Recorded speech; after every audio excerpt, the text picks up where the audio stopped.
அதிமுகவும் பிஜேபியும் இணைந்திருந்தாலும் சீட்டு வந்திருக்குமாங்கிறது எனக்கு சந்தேகம்தான். ஏன்னா 2 பேருக்குள்ள டைப் இல்லை, 2 தொண்டர்களுக்குள்ளேயே கான்ஃபிளிக்ட்ல இருக்காங்க. தொண்டர்கள் கிராஸ் ரூட்ல அடிப்படையில் பாஜக தொண்டனும் அதிமுக தொண்டனுமே கான்ஃபிளிக்ட் ஆயிட்டாங்க.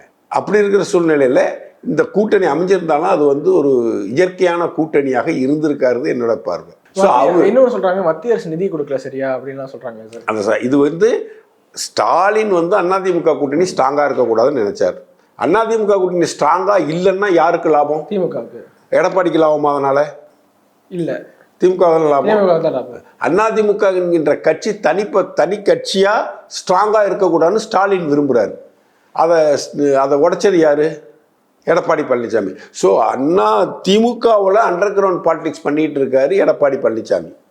எட்டப்பன் எடப்பாடி பழனிசாமி தன் கட்சியை உருவாக்கிய புரட்சித் தலைவர் எம்ஜிஆருக்கும் புரட்சித் தலைவர் ஜெயலலிதா அம்மாவுக்கும் லட்சோப தொண்டர்களுக்கும் துரோகம் செய்து கொண்டிருப்பவர் எடப்பாடி பழனிசாமி. ஸ்டாலினோட கை கோத்துக்கிட்டு ஸ்டாலின் விரும்பினதை செஞ்சார்.